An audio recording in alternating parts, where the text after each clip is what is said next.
Die letzte Station unserer Reise, Châteauneuf-du-Pape. Die berühmte Weinbauregion an der Rhône ist sozusagen der Beginn des Südens. Hier besuchen wir Mathieu Perrin auf Château de Beaucastel. Bonjour. Merci.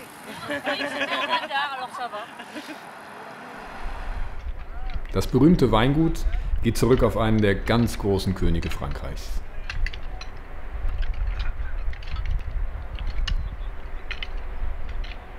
Le roi Louis XIV venait visiter les papes, les catholiques qui avaient leur résidence d'été à Châteauneuf, et ils venaient chasser à Beaucastel. Ils sont venus très rapidement amis, le sire de Beaucastel et le roi Louis XIV. Et en reconnaissance de quoi, le roi a demandé au sire de Beaucastel de se convertir au catholicisme. Plusieurs familles après ont détenu le château de Beaucastel. La plus importante d'entre elles, je l'espère, c'est la famille Perrin depuis 1909, puisqu'on a racheté Beaucastel à cette époque-là. Et mon arrière-arrière-arrière-grand-père a décidé de replanter exactement l'ensemble du vignoble comme il l'était avant cette maladie-là, avant le phylloxéra, en réintroduisant les 13 cépages. Donc c'est vraiment quelque chose qu'on continue aujourd'hui, avec une philosophie finalement qui a été instituée par les générations précédentes et que les générations futures essayent de perpétuer. Particularité de Beaucastel, vous l'avez compris maintenant, hein, c'est une des dernières propriétés à assembler les 13 cépages de l'appellation, que l'on cultive séparément, que l'on ramasse séparément et que l'on va vinifier séparément. Donc on se retrouve après fermentation avec 13 cuves, une cuve de Grenache, une cuve de Syrah, une cuve de Mourvèdre. Et finalement c'est presque comme un pain, si vous voulez, on a 13 couleurs différentes. Et avec ces 13 vins, ces 13 couleurs, on essaye de faire le meilleur vin chaque année grâce à l'assemblage. Donc pour ça, on se réunit dans cette pièce ici, et avec l'ensemble des membres de la famille, et on essaye de faire le meilleur assemblage possible.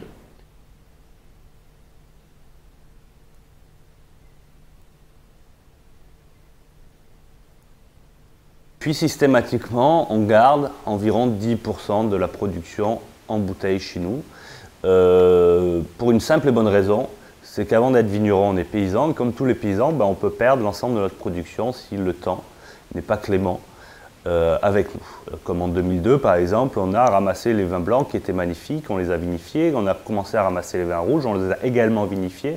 Par contre, la qualité était moins au rendez-vous à cause d'une pluie assez importante pendant septembre.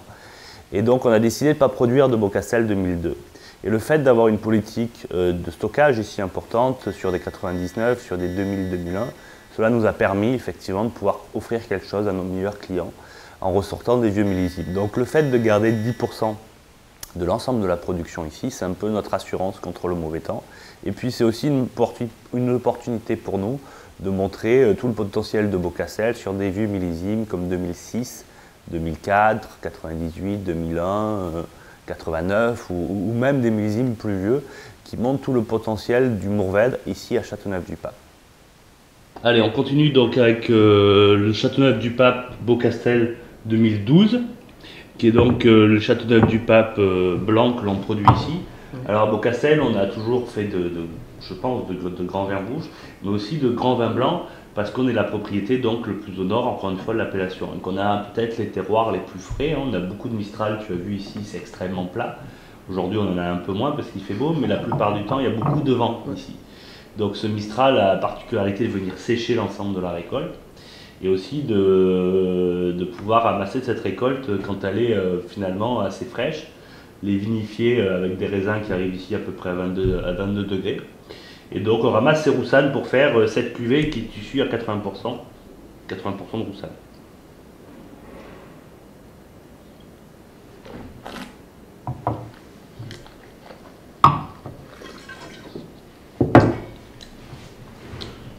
C'est juste à température, c'est des vins qu'on n'aime pas servir trop frais. Oui, ça il faut expliquer aux... Voilà, c'est aux Allemands surtout. Ouais. Ils servent les Riesling très froid. Et en fait, nous on aime bien juste en dessous de la température room, quoi, juste en dessous de la température de salle. Ouais. Et surtout parce que c'est les roussanes, si tu veux, c'est quand même tellement très riche que tu bloques complètement le caractère expressif de la richesse de ces roussanes. Donc 2012, hein, c'est un joli millésime chez nous. Tu vois, c'est un peu de noix ouais, fraîches. Un petit peu.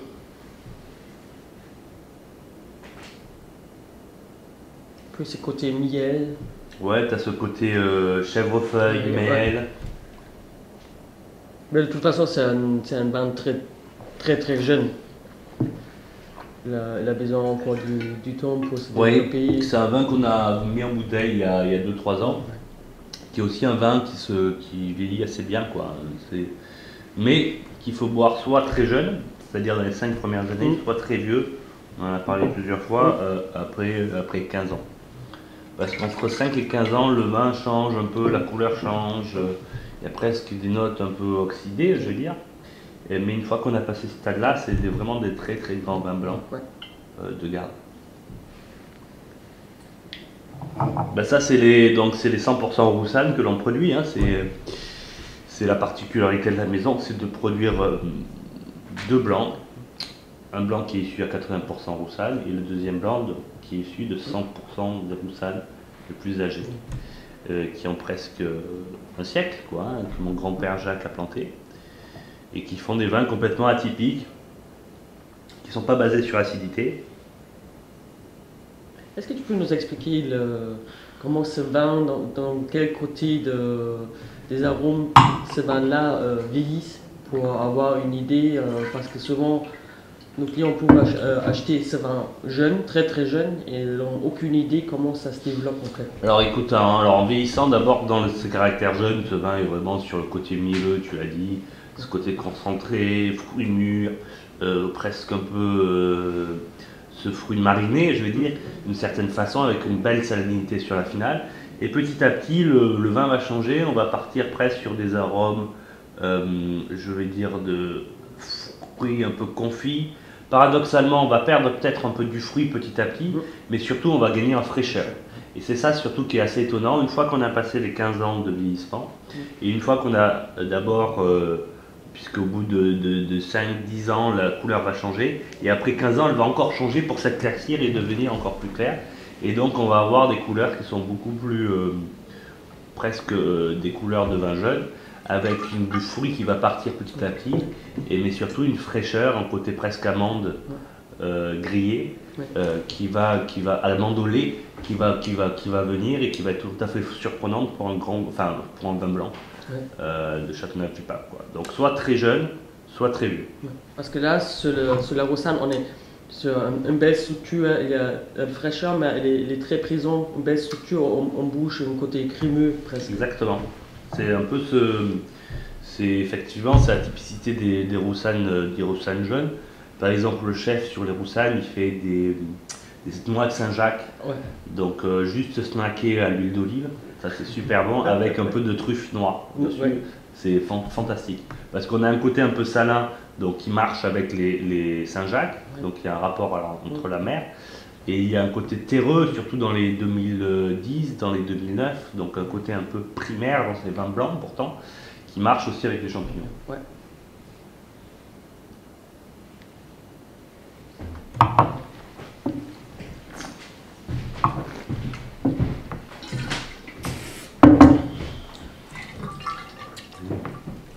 C'est super. Hein. C'est pas mal. Non, 2012 c'était bon. Hein, je pense que même les rouges sont supérieurs aux blancs en 2012. Les blancs sont très beaux, ils sont bel équilibre. Ce que j'aime bien dans les 12 blancs, c'est qu'il n'y a pas de. C'est pas surfait, quoi. C'est très fin. Ouais. En blanc. Alors que les blancs, des fois chez nous, ça peut être un peu riche. Ouais. Des fois presque un peu trop riche. Et je trouve que dans ces 2012, il y a quand même pas mal d'élégance. Ouais. Et même dans les vieilles vignes. Ouais, non mais c'est génial. Ça va être joli à voir dans quelques années. Ouais. Allez, on commence avec Kéran 2011. Alors Kéran, c'est un vin unique pour différentes raisons. D'abord parce qu'on est au nord de Châteauneuf-du-Pape, juste à côté de Gigondas, un terroir fabuleux, historique.